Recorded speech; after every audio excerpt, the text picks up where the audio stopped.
যে কোনো মূল্যে দেশের শান্তিশৃঙ্খলা রক্ষা করতে হবে বলল তারেক রহমান।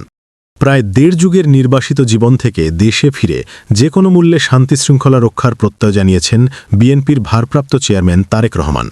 একই সঙ্গে যে কোনো উস্কানির মুখে শান্ত থাকার আহ্বান জানিয়েছেন তিনি। গণ অভ্যুত্থানে আওয়ামী লীগ সরকারের পতনের ১.৫ বছরের মাথায় মব আক্রমণসহ অপরাধমূলক নানা কর্মকাণ্ডে দেশের মানুষের মধ্যে যখন অনিশ্চয়তা উদ্বেগ দেখা দিয়েছে, এমন সময় দেশে ফিরে এই প্রত্যয় জানালেন তারেক রহমান। আগামী ১২ ফেব্রুয়ারি অনুষ্ঠেয় ত্রয়োদশ জাতীয় সংসদ নির্বাচনে বিএনপি জয়ী হলে তাঁকে প্রধানমন্ত্রী করা হবে বলে দলটির নেতাদের পক্ষ থেকে বলা হচ্ছে। আজ বৃহস্পতিবার বেলা ১১:৩৯ ঢাকার হজরত শাহজালাল আন্তর্জাতিক বিমানবন্দরে অবতরণ করেন তারেক রহমান। সেখানে দলের শীর্ষস্থানীয় নেতারা তাকে স্বাগত জানান। প্রায় ১ ঘণ্টা বিমানবন্দরে অবস্থান করে দুপুর ১২:৪১ পূর্বাচলে নির্মিত গণসংবর্ধনা মঞ্চের উদ্দেশ্যে বাসে করে যাত্রা করেন তিনি। তারেক রহমানকে স্বাগত জানাতে বিমানবন্দরের আশপাশের সড়ক ও পূর্বাচলে সমবেত হয়েছিলেন লাখ লাখ নেতাকর্মী।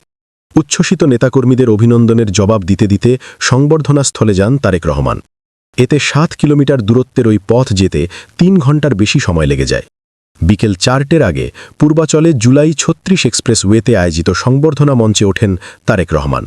লাখ লাখ মানুষের উপস্থিতিতে বক্তব্য দিতে দাঁড়িয়ে তিনি বলেন, আধিপত্যবাদী শক্তির গুপ্তচরেরা বিভিন্নভাবে ষড়যন্ত্রে এখন লিপ্ত রয়েছে।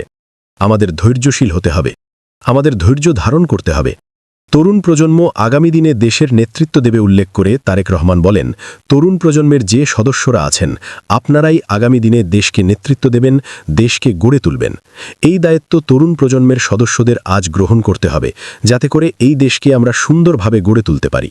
শক্ত গণতান্ত্রিক ভিত্তি, শক্তিশালী অর্থনৈতিক ভিত্তির ওপরে যাতে এই দেশকে আমরা গড়ে তুলতে পারি।